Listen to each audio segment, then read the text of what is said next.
Assalamualaikum warahmatullahi wabarakatuh. Di sini kita akan mempresentasikan tentang tugas UML yang kelompok untuk laporan tugas RPL. Di sini kelompok saya yang beranggotan yang pertama. Perkenalkan, nama saya Sawindri, berperan sebagai ketua. Yang kedua. Nama saya Andi Supriyatin, sebagai anggota. Dan yang ketiga, saya sendiri, Abdul Rasul Saif Al-Tohari. Oke, kita langsung saja ke materinya. Selanjutnya, di sini masuk ke materi UML. UML merupakan singkatan dari Unified Modeling Language, yaitu suatu metode permodelan secara visual untuk sarana perancangan sistem berorientasi objek. Atau definisi UML yaitu sebagai suatu bahasa yang sudah menjadi standar pada visualisasi, perancangan, dan juga pendokumentasian sistem software. Next. Lalu di sini ada use case diagram, metode berbasis teks untuk menggambarkan dan mendokumentasikan proses yang kompleks. Di sini ada user melakukan registrasi akun baru, user langsung login user membuat daftar tugas baru, user menampilkan daftar atau file tugas yang tersimpan, user membaca atau membuka kembali tugas, user melakukan edit dan delete tugas. Next, saya akan menjelaskan activity diagram. Di sini ada 3 tabel, user, system, dan database. Yang pertama, user membuka aplikasi, lalu masuk ke sistem, menampilkan aplikasi, lalu masuk ke user, input username dan password. Lalu request, dia masuk ke sistem, lalu masuk ke database, itu masuk ke eksekusinya, lalu masuk ke berhasil dan gagal. Misalnya gagal, dia harus registrasi akun baru, input user dan password lagi, lalu nanti dia login lagi. Jika berhasil, maka dia akan menampilkan overview. Dia akan menampilkan melihat data tugas. Maka akan menampilkan overview. Lalu dari overview akan masuk ke melihat data tugas. Nah, di sini user bisa menambahkan data tugas. Nah, setelah mendaftarkan data tugas, dia masuk ke sistem, request, lalu ke database untuk eksekusinya, lalu tersimpan, lalu edit atau delete tugas. Berulang terus jika untuk diedit atau di-delete tugasnya. Setelah tersimpan, dia akan menampilkan list tugas. Setelah menampilkan list tugas, dia akan masuk pencarian tugas. Misalnya, user ingin mencari tugas yang ingin diedit atau di-delete, bisa langsung masuk ke pencarian tugas. Seperti itu, berulang-ulang kali bisa diedit, bisa dicari untuk tugas-tugasnya. Jika sudah selesai, user tinggal masuk ke logout dari sistem dan user sudah keluar dari aplikasi. Nah, untuk activity diagram ini menggambarkan rangkaian aliran dari aktivitas yang digunakan untuk mendeskripsikan aktivitas lainnya seperti use case. Next, selanjutnya akan dipresentasikan oleh teman saya.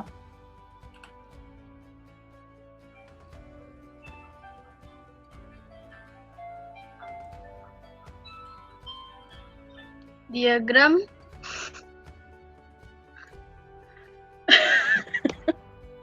diagram dan data.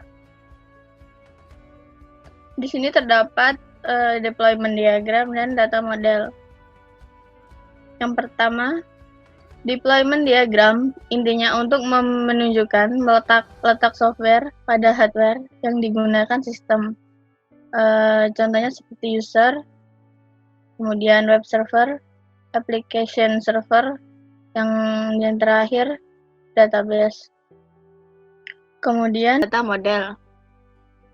Di sini terdapat tugas yang terdiri dari dua jenis, dibagi dua jenis, yaitu mata kuliah dan jenis tugas. Mata kuliah terdiri dari umum dan jurusan. Kemudian jenis tugas terdiri dari online dan proyek. Data model adalah hubungan antara data dan batasan-batasan data yang terintegrasi di dalam suatu sistem.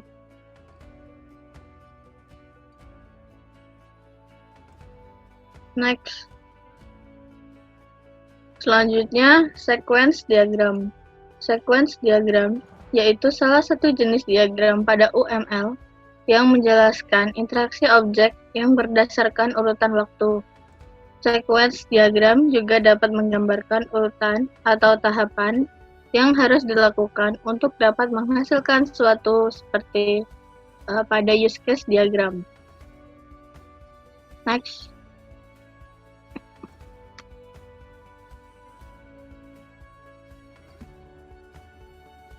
Dan selanjutnya ada sequence diagram untuk melihat daftar tugas, atau bisa dibilang untuk melihat list tugas yang telah dibuat. Yang pertama, user atau pengguna setelah login akan melihat tampilan menu overview yang terdapat di main activity. Setelah itu akan menuju ke daftar semua tugas. Daftar semua tugas akan disimpan di database. Setelah itu, hasil data akan ditampilkan pada main activity. Setelah itu, user dapat melihat tampilan daftar tugas atau list tugas yang telah dibuat. Next.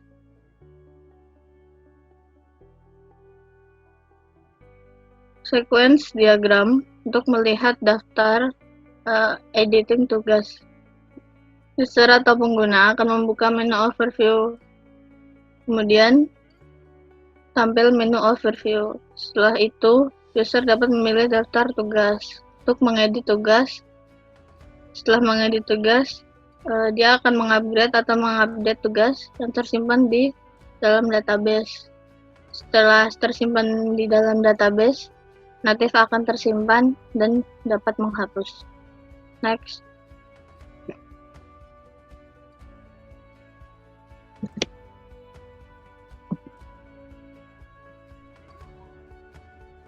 Oke, di sini saya akan menjelaskan tentang kelas diagram. Jadi di sini pertama ada user. Nah, filter dari user ini ada login atau kelas login yang akan terhubung dengan tugas nantinya. Kemudian tugas di sini kemudian akan terhubung dengan database mata tugas seperti tabel mata kuliah, jenis tugas, dan keterangan tugas. Jadi kelas diagram itu menampilkan kelas-kelas maupun paket-paket yang ada pada suatu sistem yang nantinya akan digunakan. Oke, next. Ini adalah tampilan user interface design untuk login. Jadi kita akan memasukkan username dan password yang sudah terdaftar. Kemudian klik login untuk masuk. Next. Nah, ini adalah tampilan user interface design untuk tugas.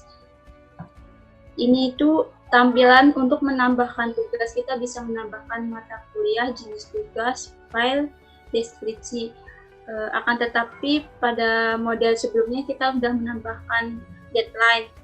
Tapi di sini belum kita tambahkan pada aplikasinya. Oke, next. Jika kita sudah save untuk menambah tugas, tugas tadi akan tersimpan pada tugas ini. Jadi daftar tugas akan tersimpan di sini. Kita dapat menghapus atau mengeditnya. Kemudian kita dapat melihat list tugasnya kembali. Sekian dari kelompok kami, kurang lebih mohon maaf. Jika ada kesalahan kata mohon dimaafkan. Assalamualaikum warahmatullahi wabarakatuh.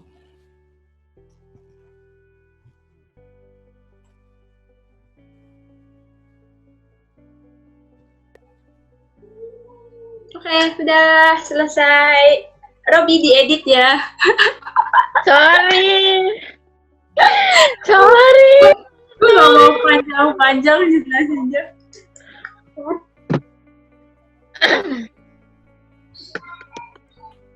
Lah belum gue matiin recordnya. Oh iya.